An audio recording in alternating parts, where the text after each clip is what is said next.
Aujourd'hui, nous allons parler de la partie d'échec pétrolière de Trump. Comment l'Amérique a pris le contrôle du pétrole mondial en 3 mois. Les amis, si on vous dit qu'il s'est passé quelque chose d'ordinaire en avril 2026, ne le croyez pas.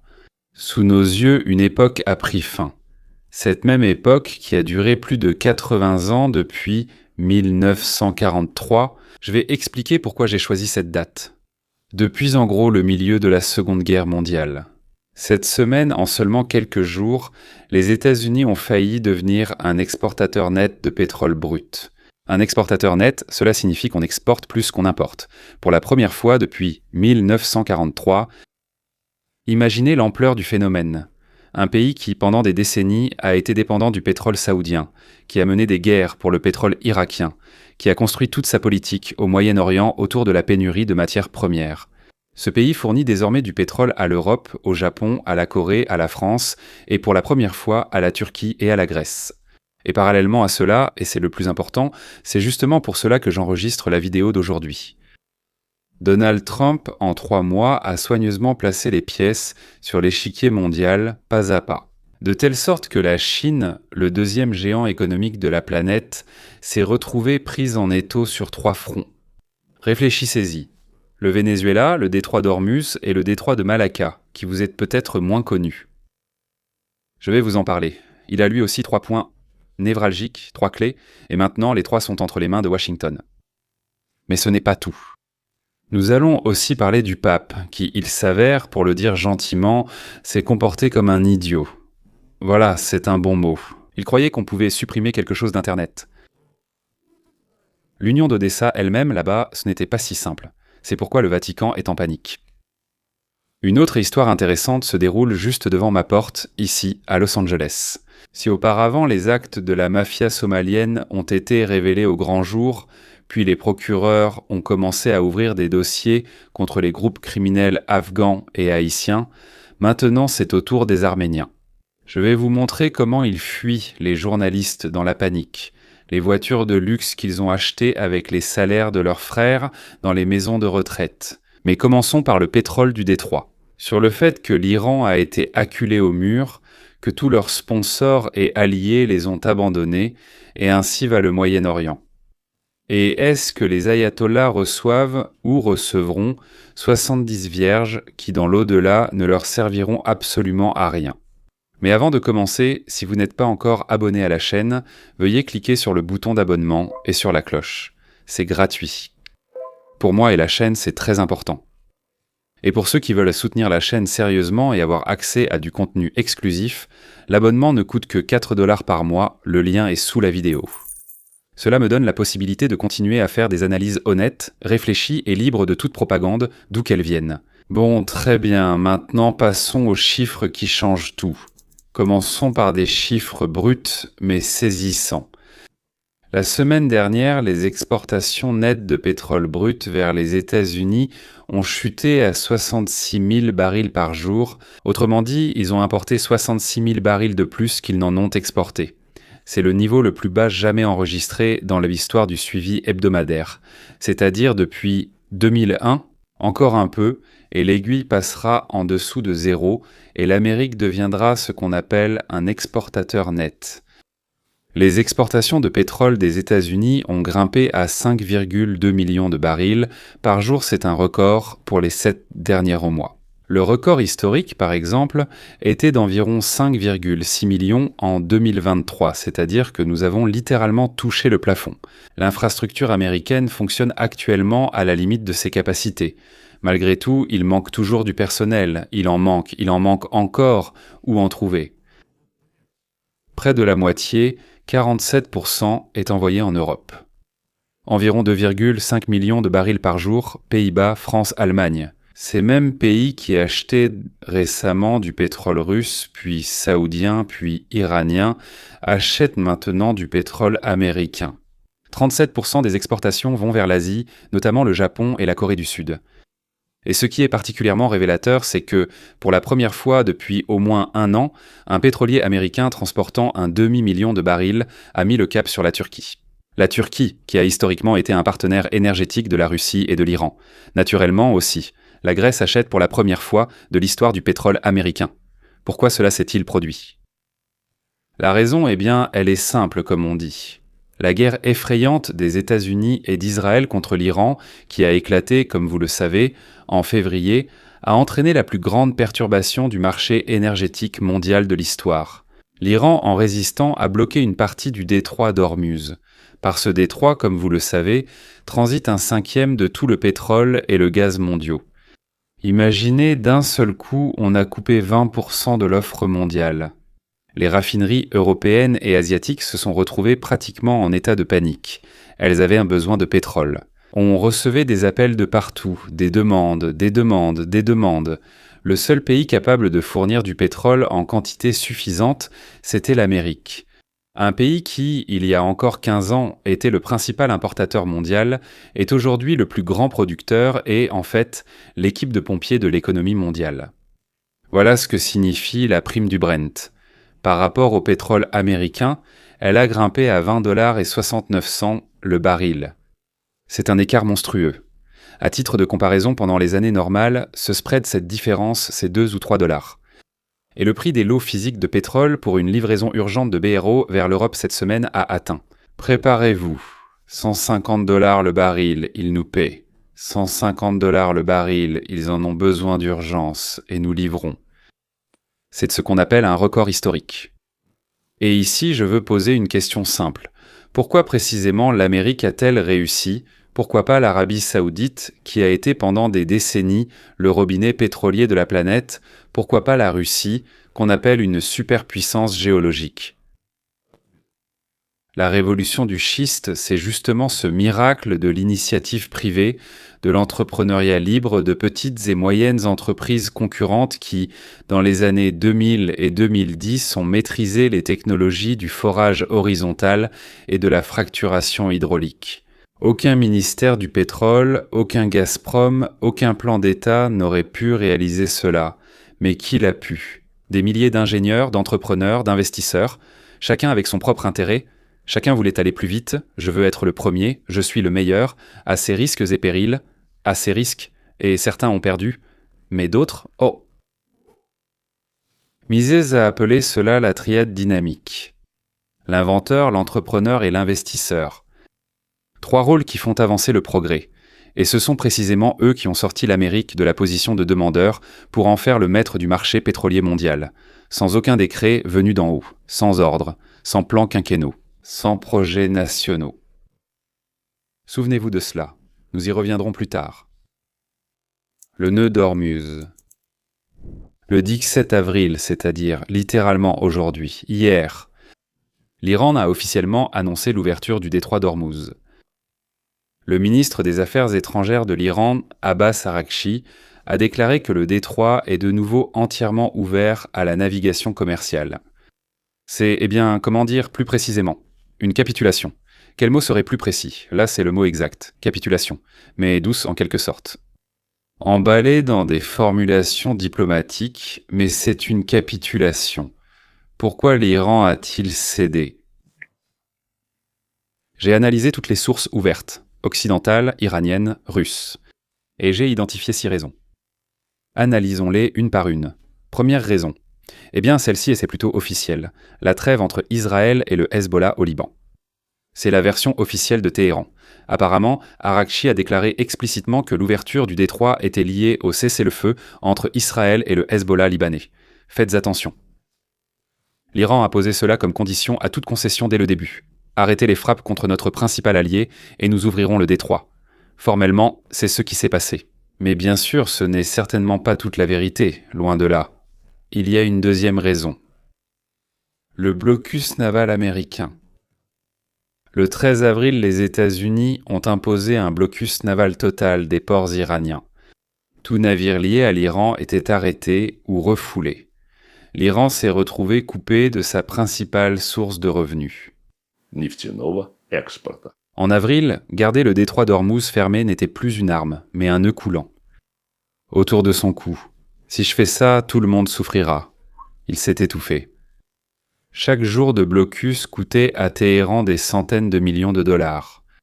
L'économie, déjà à bout de souffle sous les sanctions, s'est mise à suffoquer. Troisième raison, perte du contrôle réel sur le détroit.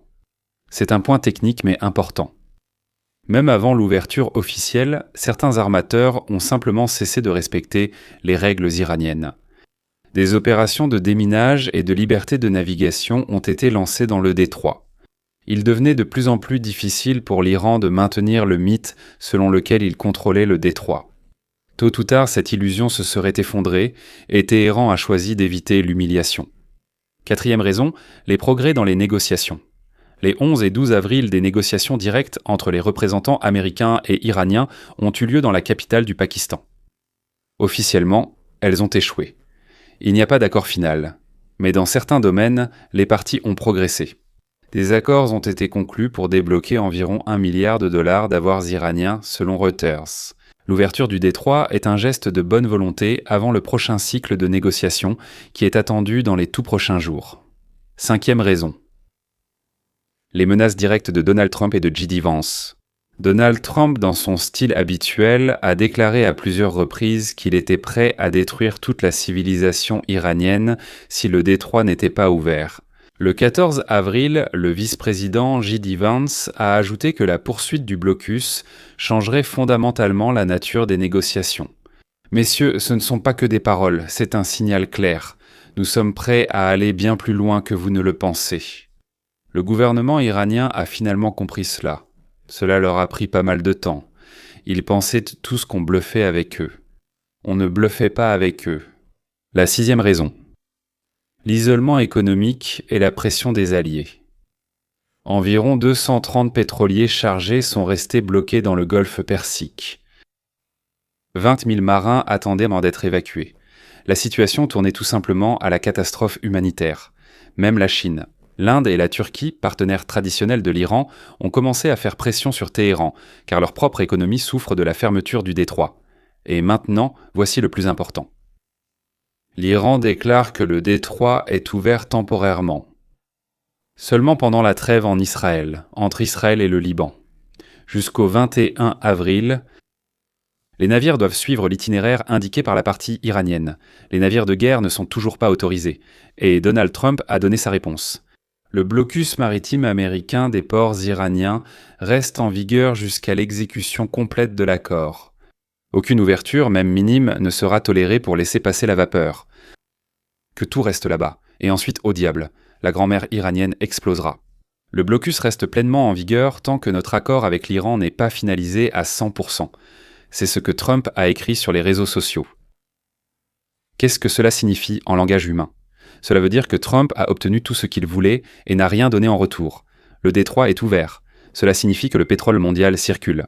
Et l'Amérique continue de gagner $150 par baril en fournissant du carburant à l'Europe.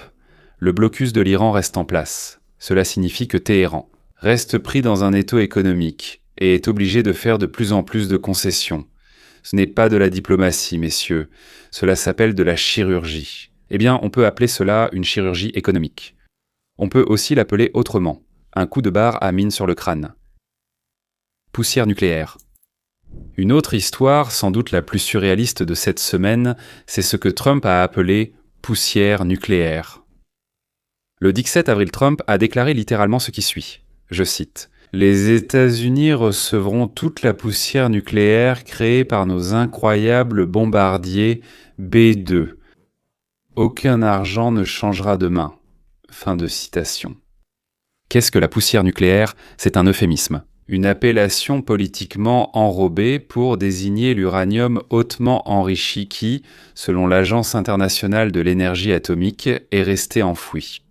Enfoui profondément sous terre après les frappes américaines de juin sur 3 sites nucléaires iraniens clés. Cet uranium a provoqué pendant des décennies négociations, guerres de nerfs, assassinats de scientifiques et cyberattaques. Et maintenant, Donald Trump dit « Nous prenons cet uranium ». Gratuitement, sans un seul dollar de compensation. Et l'Iran aurait accepté. Officiellement, Téhéran ne l'a pas confirmé. Et là, il faut être honnête. Pour l'instant, nous ne savons pas si c'est vrai. En fait, nous soupçonnons même que Trumpushka ment. Trump aime anticiper les événements et annoncer des accords avant qu'ils ne soient signés. Eh bien, c'est plus facile à faire passer. Et en plus, ça sème la confusion chez l'ennemi. Mais si c'est vrai et en réalité tout porte à croire que cela va effectivement se produire à la fin, alors il se passera quelque chose d'inédit. Et il est tout à fait possible que Trump comprenne déjà que cela va arriver.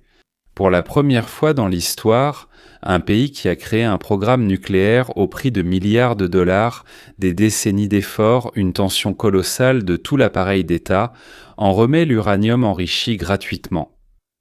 Sans accord, sans garantie de sécurité, sans dégel des avoirs.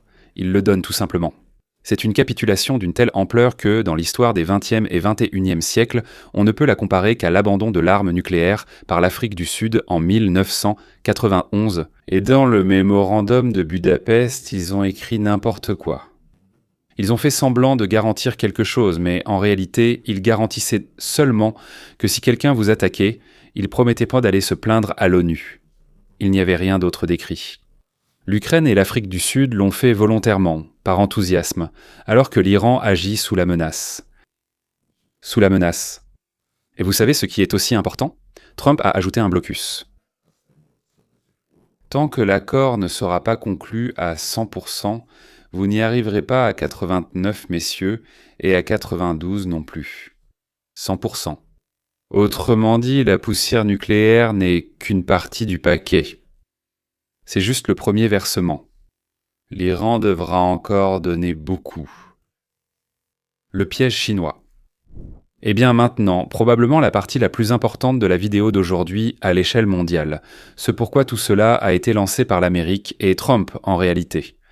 Et quand vous comprendrez cela, le tableau s'assemblera, formant un tout très harmonieux. Le 13 avril, 4 jours avant la capitulation de l'Iran, il s'est produit un événement que les médias mondiaux ont choisi d'ignorer. Les États-Unis et l'Indonésie, ont signé ce qu'on appelle un important partenariat de défense. Ils l'ont même appelé le MDSP. Incroyable d'après cet accord. Les forces aériennes américaines auront un accès élargi à l'espace aérien indonésien. Eh bien, c'est-à-dire, vole autant que tu veux, fais tout ce que tu veux, bombarde si nécessaire. Tout ce que tu veux, sauf l'Indonésie, bien sûr, et nous allons coopérer avec toi et aider. À première vue, cela semble être un accord militaire classique. L'Indonésie, les forces aériennes, qu'y a-t-il de particulier ? L'accord donne aux États-Unis la possibilité de contrôler. Et maintenant, voici justement ce nom dont j'ai dit que vous ne le connaissez pas très bien. Le détroit de Malacca. C'est le passage maritime le plus étroit et le plus fréquenté au monde. Il est plus étroit et plus fréquenté que le détroit d'Ormuz. Environ 80% de toutes les importations de pétrole de la Chine passent par ce détroit. Eh bien, il suffit de le fermer, c'est tout. 80% pratiquement tout le pétrole sur lequel fonctionne l'industrie chinoise. Il suffit de le fermer là-bas. Et que va-t-il se passer en Chine ? Maintenant, essayons d'assembler le puzzle. Trump, en 3 mois, les amis, a fait 3 coups sur cet échiquier mondial. Premier coup. Janvier 2026, opération au Venezuela. Un pays avec les plus grandes réserves de pétrole prouvées au monde. Combien sont-elles ? 303 milliards ou 333 milliards de barils. Et qui est devenu le principal fournisseur de pétrole, sous sanction pour la Chine. Non, en fait, ils en fournissaient moins que l'Iran. Maintenant, ils sont devenus l'un des principaux. D'accord, l'un des 2 principaux fournisseurs. Cela passe sous l'influence américaine. Ils fournissaient 400 000 barils par jour.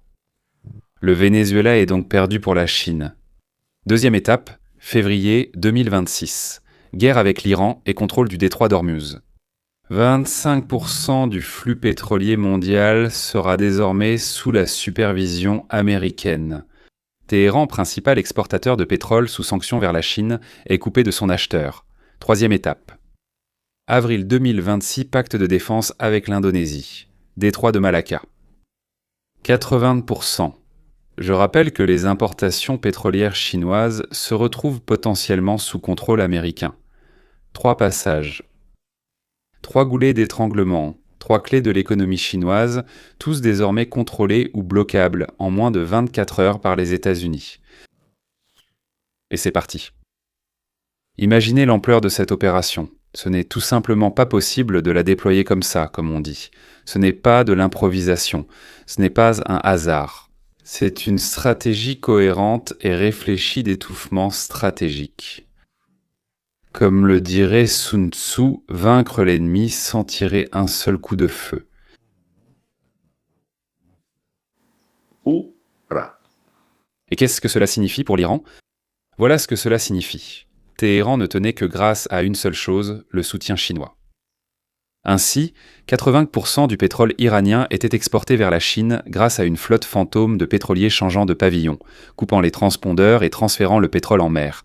La Chine a permis à l'Iran de survivre sous sanctions, et c'est pour ces navires que l'Iran faisait passer du pétrole par le détroit d'Ormuz, même lorsque le détroit était fermé à l'Occident. Mais le pacte avec l'Indonésie a sapé toute cette structure. Si le détroit de Malacca est sous surveillance américaine, la flotte fantôme devient vulnérable. On peut tout simplement tout y contrôler. Les pétroliers peuvent être arrêtés, inspectés, détournés. Et détournés vers l'endroit où ils déchargent le pétrole. Ah, vous êtes vraiment des petits malins. Moi, je suis l'Amérique internationale et policière. Maintenant, je vais vous arrêter et réquisitionner une partie de vos biens. Et surtout, la Chine est maintenant menacée. Pékin ne peut plus protéger l'Iran, parce que Pékin doit se défendre lui-même. Que fait donc la Chine en réponse ? Il commence à installer des barrières sur le récif de Scarborough en mer de Chine méridionale. Il essaie de renforcer ses positions, au moins dans le périmètre immédiat. Autrement dit, au lieu de soutenir son allié, au lieu de faire pression sur les États-Unis par d'autres moyens, Pékin s'occupe de ses propres manœuvres défensives dans son jardin. Et l'Iran a tout vu. Et l'Iran a très bien compris que la Chine n'aidera pas. De plus, Pékin lui-même murmure maintenant à l'Iran « Négociez, nous ne pouvons plus vous couvrir ». Et cela, j'en suis sûr, est devenu le facteur décisif, la décision d'ouvrir le détroit d'Ormuz. Des rumeurs sur des armes chinoises. Puisque nous avons déjà évoqué la Chine, quelques mots sur les rumeurs qui secouent tous les médias mondiaux ces jours-ci. Le 11 avril, CNN, citant 3 sources au sein du renseignement américain, a rapporté que la Chine se préparait à livrer de nouveaux systèmes de défense aérienne à l'Iran dans les semaines à venir. Plus précisément, des systèmes de missiles anti-aériens portables, Manpads. Ce sont ces mêmes missiles solaires qui se lancent depuis l'épaule. Selon les sources, Pékin prévoit de dissimuler les livraisons et de les envoyer via des pays tiers. C'est une aide militaire directe. Et si cela se confirme, ce sera une grave crise dans les relations entre les États-Unis et la Chine. Ce que l'on sait déjà avec certitude. La commission du Congrès américain et des analystes indépendants ont constaté que la Chine soutient l'Iran depuis longtemps, mais pas avec des armes directes, plutôt avec ce qu'on appelle des produits à double usage. Premièrement, des puces, des capteurs, des semi-conducteurs, des composants chinois retrouvés dans les drones et missiles iraniens. Deuxièmement, du carburant pour fusées. 2 navires d'État iraniens ont quitté le port chinois de Gaolan avec une cargaison. Quelque chose comme du perchlorate de sodium. Je m'excuse, d'accord ? Moi, oui, je vais être honnête avec vous tout de suite. La chimie a toujours été l'une des matières les plus problématiques pour moi. Oui. Perchlorate. Probablement de sodium, oui. Ça sonne juste. Perchlorate de sodium. C'est un composant clé du propergol solide. Troisièmement, navigation et reconnaissance. L'Iran utilise le système satellitaire chinois Beidou. Pour le guidage de ses missiles, il reçoit des données des satellites chinois. Quatrièmement, des systèmes radars, y compris des radars anti-furtivité, qui augmentent la capacité de l'Iran à détecter les avions américains F-35. À propos du F-35, Trump lui-même. Le 6 avril, il a mentionné que l'appareil américain, était-ce un F-35 ou pas ? Probablement un F-35. Oui, abattu au-dessus de l'Iran. Ou alors c'était un F-15. Oh, je vous prie de m'excuser. Il a été touché par un missile portable à guidage thermique. C'est exactement ce genre de missile solaire portable que, selon les renseignements, la Chine envisage de fournir. La Chine, bien sûr, nie tout. Le représentant de l'ambassade de la RPC à Washington a déclaré que la Chine n'a jamais fourni d'armes à aucune des parties au conflit. Rappelez-vous, il y a quelques jours, j'ai dit en plaisantant que cela ne se reproduirait plus. Le ministère des Affaires étrangères chinois a qualifié ces accusations d'infondées et diffamatoires. Plus il proteste, plus cela paraît vrai. Donald Trump a réagi tout à fait comme à son habitude. Le 13 avril, il a menacé la Chine de tarifs douaniers de 50%. Si les livraisons sont confirmées, bien sûr. Et le 15 avril, il a déclaré que Xi Jinping aurait accepté de ne pas envoyer d'armes à l'Iran. Donald Trump a même ajouté que Xi Jinping le serrerait fort dans ses bras lorsque Trump viendrait à Pékin en mai. Peut-être qu'il l'enlacera, allez savoir avec eux. Impossible de confirmer cet accord de façon indépendante, mais le ton du dialogue, la menace de tarifs, la promesse de Xi Jinping de ne pas livrer en disent manque long. La Chine n'est pas en position de force. La Chine se défend. La Chine se justifie. La Chine ne négocie pas à propos de Taïwan ni de la mer de Chine méridionale. Il s'agit de demander que vous n'imposiez pas de sanctions pour la livraison de missiles solaires portables. C'est un changement colossal de l'équilibre des forces en seulement 3 mois. En 3 mois. Les tweets du pape. Et maintenant, une histoire qui illustre parfaitement comment la machine politique fonctionne dans les endroits les plus inattendus. Voici comment le Saint-Siège s'est retrouvé impliqué dans la campagne électorale américaine, et comment les traces numériques ont révélé ce qu'il voulait en cacher. Commençons par les faits. Au cours des dernières années, le pape François a critiqué à plusieurs reprises, directement ou indirectement, Donald Trump. Et cela, soyons honnêtes, n'est pas un secret pour Trump. La question est ailleurs. Pourquoi précisément Trump ? Et pourquoi précisément maintenant ? Rappelons-nous la chronologie. Déjà lorsque le pape vivait aux États-Unis, où il a passé un temps considérable à étudier le système ecclésiastique américain, il publiait des tweets et faisait des déclarations avec une rhétorique ouvertement anti-Trump. Les murs divisent, ils n'unissent pas. C'est une réaction à l'idée qu'il faut construire un mur entre le Mexique et l'Amérique. Quand des clandestins viennent chez nous, prennent notre travail et tuent nos citoyens, il faudrait construire des barrières. La véritable foi exige de la compassion envers les migrants, et nous leur témoignons beaucoup de compassion, n'est-ce pas ? Tout cela peut bien sûr être interprété comme des principes humanistes généraux, mais le contexte était parfaitement clair. Il s'agissait de Trump et de sa politique migratoire. Et ce n'était pas à ce pape, qui était maintenant pape mais qui était auparavant prêtre, de s'en mêler. Puis la deuxième vague est arrivée. Après les événements de janvier 2021, le pape s'est de nouveau exprimé. La démocratie exige le respect des résultats électoraux, la violence n'est jamais justifiée. Formellement, ce sont des paroles générales, mais tout le monde comprenait. C'est de lui, de cela qu'il s'agit. Et maintenant, en 2026, c'est la troisième vague. Les solutions militaristes n'apportent pas la paix. Eh bien, évidemment, elles n'apportent pas la paix, elles apportent la guerre. La guerre n'apporte que des souffrances. Non, ce n'est pas vrai. Elle libère aussi. Tout cela se passe sur fond de conflit iranien. Autrement dit, le pape, désormais surnommé Pépère, critique à nouveau Trump, encore et encore. Mais le plus intéressant, ce n'est pas ce que le pape a dit, mais quand et après quoi il l'a dit. Parce qu'un détail incroyablement curieux a été révélé. Vous allez être très content maintenant. 2 jours avant chaque discours public du pape contre Trump, David Axelrod arrivait au Vatican.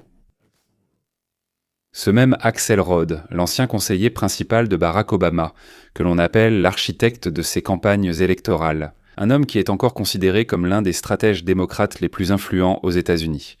Et voici ce qui est intéressant. Axelrod ne venait pas en touriste ni en tant que catholique. Il était venu avec une mission précise. Selon plusieurs sources au Vatican, où, comme il s'avère, les fuites se produisent aussi souvent que dans n'importe quelle autre organisation politique. Axelrod transmettait au pape un message de, vous l'avez deviné, Barack Hussein Obama. Le message était simple. Les catholiques américains doivent se détourner de Trump, et la voix du pape est essentielle dans cette affaire. Le pape. La patrie, ou disons le parti appelle. Imaginez, un ex-président des États-Unis, via un allié, donne des consignes au chef de l'Église catholique alors qu'il est un musulman. Comment influencer les électeurs américains ? Et le pape obéit docilement. Des tweets, des déclarations, des commentaires spontanés aux journalistes, tout est strictement planifié. 2 jours avant chaque discours, visite d'Axelrod. Et savez-vous ce qu'il y a de plus étonnant dans cette histoire ? La sélectivité. La critique du pape, bien sûr. L'Iran, au cours des 18 derniers mois, a tué plus de 35 000 personnes lors des manifestations. 35 000, des étudiants, des ouvriers, des femmes qui voulaient apprendre ou simplement enlever leur hijab. Des manifestants pacifiques ont été abattus dans les rues, torturés dans les prisons, pendus lors d'exécutions publiques. Le pape a-t-il dit quelque chose ? Pas un mot.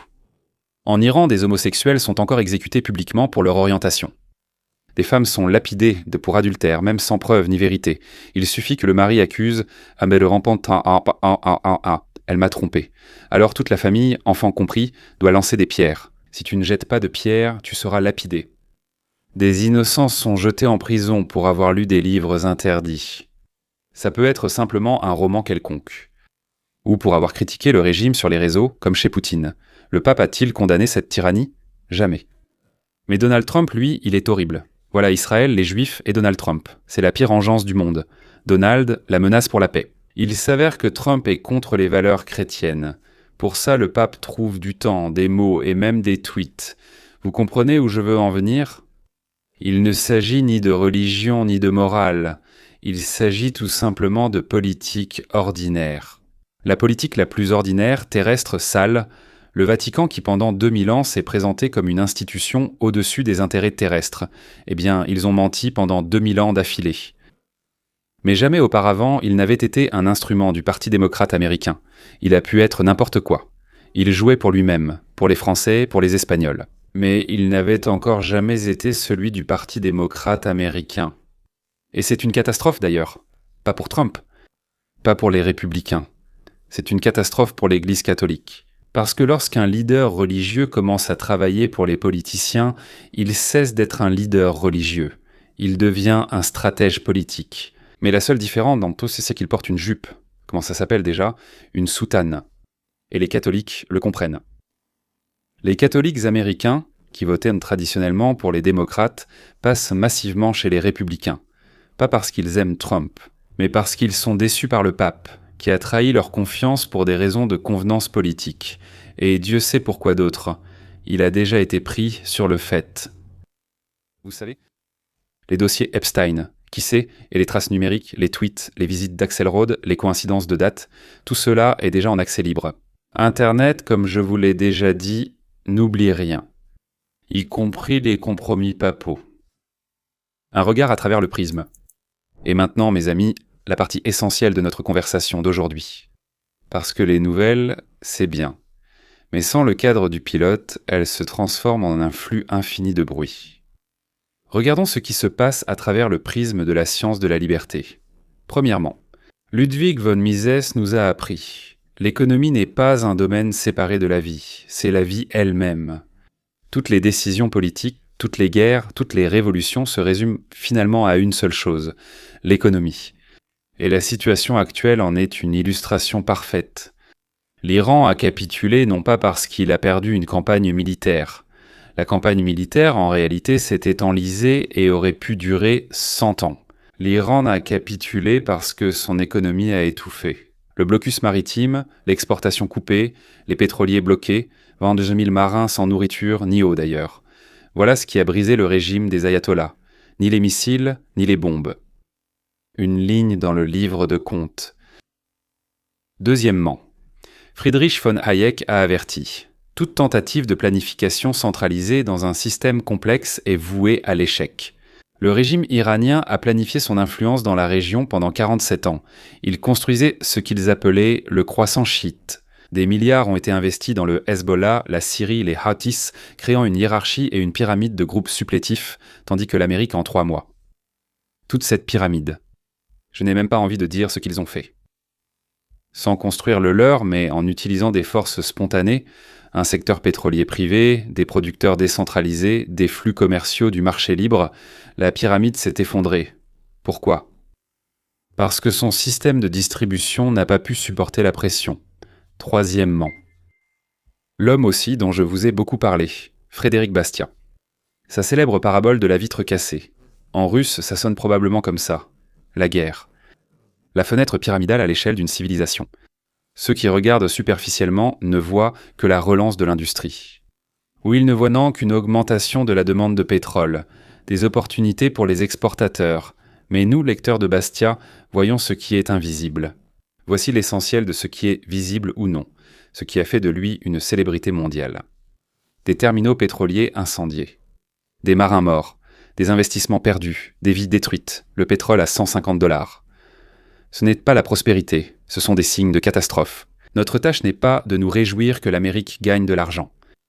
mais de comprendre à quel prix l'humanité obtient ce gain. Quatrièmement, le plus proche de moi, Andrew Galambos, créateur de la science volatile. Volitional science. Il nous a enseigné. La vraie liberté, c'est la protection de la propriété primaire et secondaire de la personne. Sa vie, ses pensées, ses biens. Toute guerre est une violation massive de ses droits. C'est pourquoi même lorsque notre camp l'emporte, le véritable philosophe de la liberté doit se demander « aurait-il pu en être autrement ?» Aurait-il été possible d'obtenir le même résultat, le désarmement du programme nucléaire iranien, la liberté de navigation, la protection d'Israël, sans pertes humaines, sans destruction ? L'histoire le montrera. Mais il est de notre devoir de poser cette question. D'ailleurs, je pense que dans ce cas précis, il n'y avait pas d'autre choix. Il est simplement nécessaire de poser cette question. Et enfin, pour terminer, comme beaucoup d'entre nous l'apprécient, Ayn Rand. Sa principale idée est que le producteur, le créateur, est la colonne vertébrale morale de la civilisation. Regardez encore une fois ce qui se passe. Qui dicte aujourd'hui les règles de la politique mondiale ? Ceux qui possèdent du pétrole. Et qui possède du pétrole ? Ceux qui savent l'extraire. Et qui sait le faire ? Des hommes libres, travaillant dans une économie libre. L'ingénieur texan qui a inventé le forage horizontal. L'entrepreneur texan qui a risqué son propre argent. L'investisseur texan qui a cru en la technologie. Des millions d'Atkinson, des millions de gold. Ce sont eux, et non les généraux ni les présidents, qui ont aussi gagné cette guerre. C'est à eux que nous devons finalement être reconnaissants. Le silence arménien. Maintenant, passons de la géopolitique mondiale à ce qui se passe juste ici, sous mon nez, dans la ville de Los Angeles. Une histoire qui montre que la corruption est un phénomène international, que des représentants de toutes les nationalités, sans exception, savent voler. Ces dernières années, les procureurs fédéraux démantèlent méthodiquement des schémas criminels liés aux maisons de retraite. D'abord, ils ont mis au jour les agissements de la mafia somalienne. C'était dans le Minnesota, à Minneapolis. Ils volèrent de l'argent à Medicare en établissant de faux certificats d'assistance médicale. Ensuite, ce fut le tour des Afghans. Le schéma était similaire, mais d'ailleurs plus sophistiqué. Ensuite, les Haïtiens, avec leurs méthodes spécifiques, mais eux aussi piochaient dans la même poche. Et maintenant, c'est au tour des Arméniens. Et je dois dire, l'ampleur est impressionnante. Le schéma fonctionnait globalement ainsi. Les propriétaires et les administrateurs des maisons de retraite, pour la plupart d'origine arménienne, gonflaient dans les frais de soins et mettaient de fausses factures pour des procédures médicales qui n'étaient jamais réalisées et soignaient les patients avec des médicaments qu'ils ne recevaient jamais. L'argent provenait du programme gouvernemental Medicare, c'est-à-dire des poches des contribuables américains. L'ampleur, me direz-vous ? Selon les premières informations, il s'agit de montants. De 50 à 100 millions de dollars pour chaque organisation mafieuse, pour chaque groupe qui s'organisait. Peut-être qu'une seule mafia en a organisé plusieurs. Au cours des 57 dernières années, il n'y en a pas eu une ou deux. Il y en a eu des dizaines, voire des centaines. Et cette semaine, des journalistes de plusieurs chaînes de télévision locales ont commencé la chasse. En fait, ils affirment qu'il s'agit de 34 milliards de dollars. Voilà. Ils s'approchent des maisons des suspects, c'est-à-dire une maison à l'adresse de laquelle se trouve une sorte d'hospice. Et il faut dire que les maisons sont à la hauteur. Des villas à Beverly Hills, à Glendale, à Burbank, chacune vaut plusieurs millions. Il y a des voitures dans les allées, ce qu'un simple administrateur de maison de retraite ne peut pas se permettre. Maserati, BMW X7, Mercedes classe G.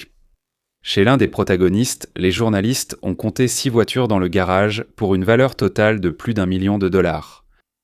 Un beau spécimen. D'où viennent ces voitures ? Demandent les journalistes. Silence. Ce n'est pas un silence ordinaire, c'est un silence arménien. D'où viennent vos maisons de plusieurs millions de dollars ? Silence. D'où viennent les diamants à vos oreilles et à votre nez ?